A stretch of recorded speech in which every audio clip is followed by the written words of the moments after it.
Who's your favourite of all of the Resident Evil characters? Chris Bison Arms Redfield.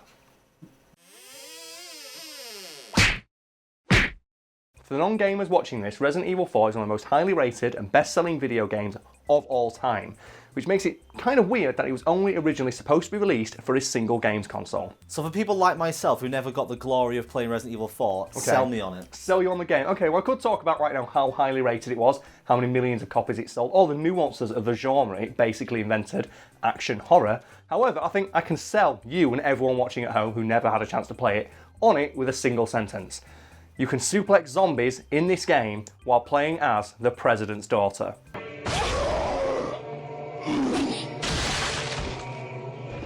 I think I'm going to need a bit of context. People can't see Brad's face. He's currently watching a looping GIF of just the clip you just saw of Ashley Graham just endlessly suplexing a Ganado to death. So I'll explain. In this game, it's basically one giant escort mission where you play as Ultimo Badass Leon Kennedy, and your mission is save the President's daughter. Like, who you can see there just suplexing the shit out of a zombie. She doesn't need saving, She doesn't need. So basically, that's a bug in the game, because you have a brief section when you play as her, and she can only run around and like pick things up. However, she can also push open doors, and in that game, pushing open a door quite hard causes a zombie to be stunned, which means they can be like melee attacked. When you play as Leon, he either just kicks them in the face or suplexes them.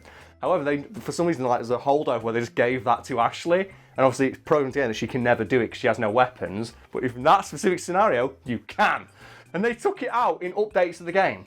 I'm assuming because obviously Leon's meant to do that as one of his moves. Yeah, it's his finishing move on zombies. So they forgot to remove the programming for other characters to do that. Yeah, when they because go through a like door. you play Mercenaries mode, and every character in that mode gets like their own unique melee attack. Yeah.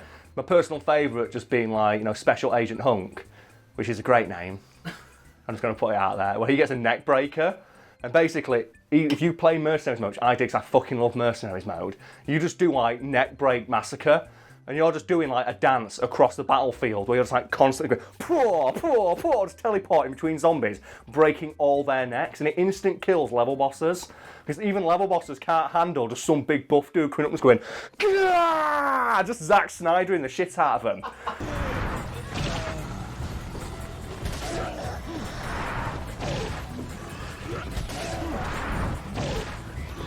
Resident Evil 5 isn't as good as Resident Evil 4, but I say it shits all over it in terms of the shit you can do. Because Resident Evil 4 you have two melee attacks, shoot in the knees and kick them, or suplex them later in the game, or you shoot in the head and kick them again. In Resident Evil 5, you can do all sorts of crazy bullshit. Like, I think one of the moves that one of the characters get, Barry Burton, he just spins around with his fists out. He does Hagger's double lariat, and it's fucking brilliant. They call it the Barry Tornado or something like that. And it's just this big 45-year-old man who's balding, holds his hands outstretched and spins, and every zombie just dies. So I promise I'll talk more about Resident Evil 4 in a second, but first we have to mention the button prompts for these moves in the game, because they are all fucking brilliant. Because in most games, when you get the option to melee attack your enemy, it'll say press X to punch, press X to hit, press X to melee. Nah, fuck that. None of that in Resident Evil 4 or 5. In those games, it'll say stuff like press X to haymaker, press X to suplex, press X to elbow drop, press X to Cobra Strike, which is the name of Wesker's open palm strike that instantly kills every enemy in the game. And since we're talking about it, I'd be remiss if I didn't mention perhaps the greatest button prompt in all of video gaming history, where Chris Redfield fights a boulder. You're probably thinking, how does Chris Redfield fight a boulder? He fucking fights a boulder. Because right at the end of the game, there's a boulder in your way that you have to push over into some lava to like go help your partner. Just go with it, it's video games. And at first, Chris tries pushing it, and pushing doesn't work. And as you're doing that, suddenly the prompt at the bottom of the screen changes. It shifts to the word hook. And Chris starts punching the fucking boulder. And it fucking works, because he pushes it over, he softens up the boulder with some body hooks, and then pushes it into the lava.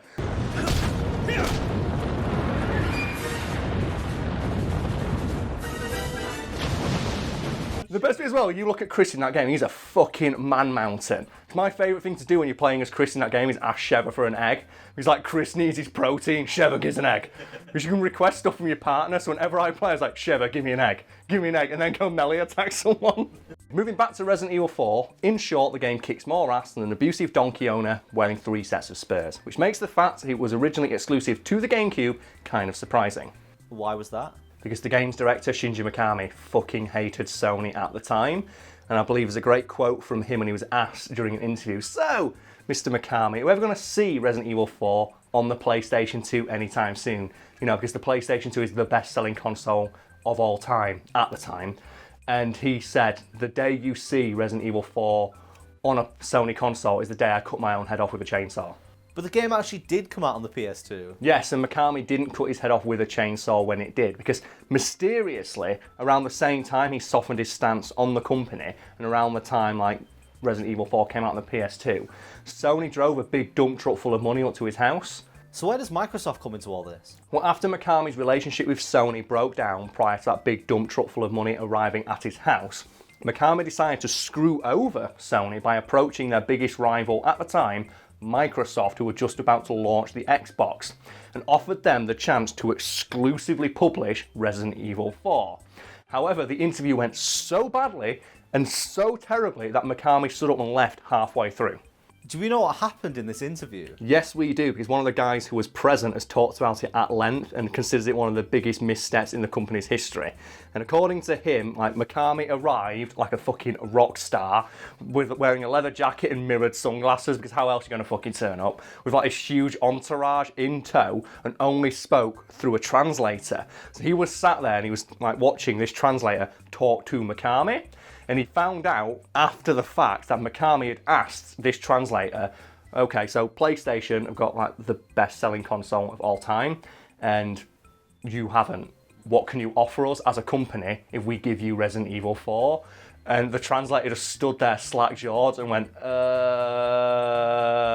They couldn't even muster like a limp double finger point. It was just, hey, they couldn't even muster that. Apparently the translator just stood there slack-jawed and didn't have an answer. So is this what actually sunk the interview? You'd think it would be, because that's a really bad question to flub on during a business meeting, isn't it? What can your company bring to the table? And your answer is just dead silence for about 5 straight seconds. Like, imagine if that was like on a first date and the girl's there and goes, oh, so what do you see yourself bringing to this relationship? You just sit there going...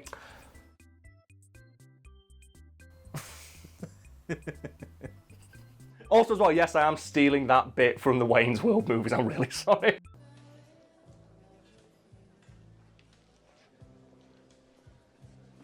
So what did sink the interview? Well, Mikami, being a nice guy, gave Microsoft the benefit of the doubt and like said, okay, if you can't answer that, just answer me this one very simple question. What is your philosophy as a company when making games? So what was their answer?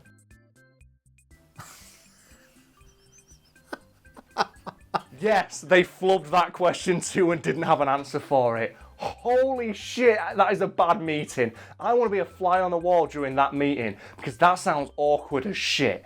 40 Japanese businessmen just sat in a meeting and a guy in the middle wearing a leather jacket and sunglasses, and just this poor translator just sat there going, and there's these people from Microsoft just sat there going, because they don't speak Japanese. All they can see is this guy just absolutely bombing this interview. And they're like, what did he ask? And the guy's like, oh, I don't... It's like Mr. Bean levels of just ineptitude on display. And Mikami got so pissed off and they couldn't answer this simple question that he just stood up and left the interview and got on a train and went straight to Nintendo headquarters and talked to them.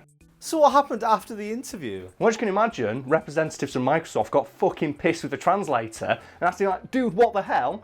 And he explained to them, oh yeah, he asked me what your philosophy as a company was when making games, because Sony's about entertainment and Nintendo's about fun.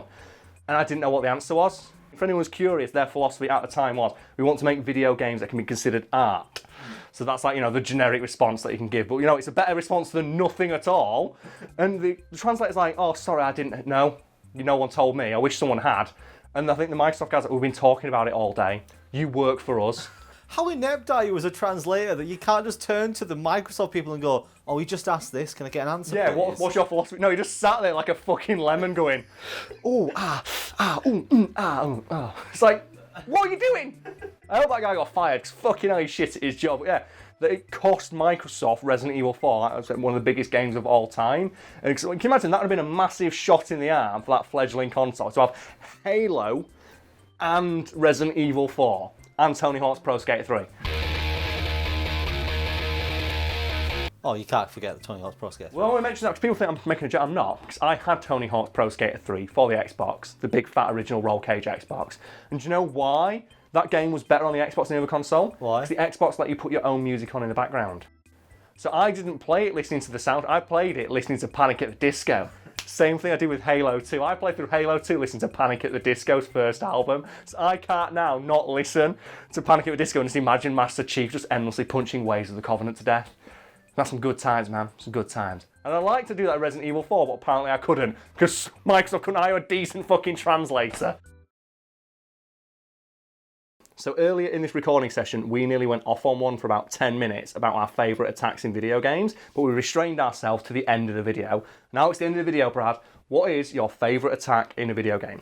I think in Legacy of Kain Defiance, each character gets several unlockable moves, and they're always called awesome things like Cadaverous Laceration and Sanguine. That's fucking strong. And one of Raziel's ones, he just spins around in a circle holding his Wraith Blade out. That's fucking brilliant. I don't think I can pick a favourite, but there is one game I want to give a big shout out to, because I don't think it ever got, like, you know, the recognition it deserves for how good it is, and that's Transformers Devastation. The best character in the game is Grimlock, because he's the big dinosaur man, and he has the grapple moves. And one of the grapples he does is grabbing your opponent by the leg, running with them, dragging behind you, and then slamming them into the ground. And it's fucking brilliant every single time. And I'm mentioning this game for one reason and one reason alone, and that's Starscream, because whoever the fuck they gave permission to go that hard on Starscream's theme song in that game gets big props off me forever, because his theme song is fucking brilliant. And I would replay levels where he appears just to hear that song again.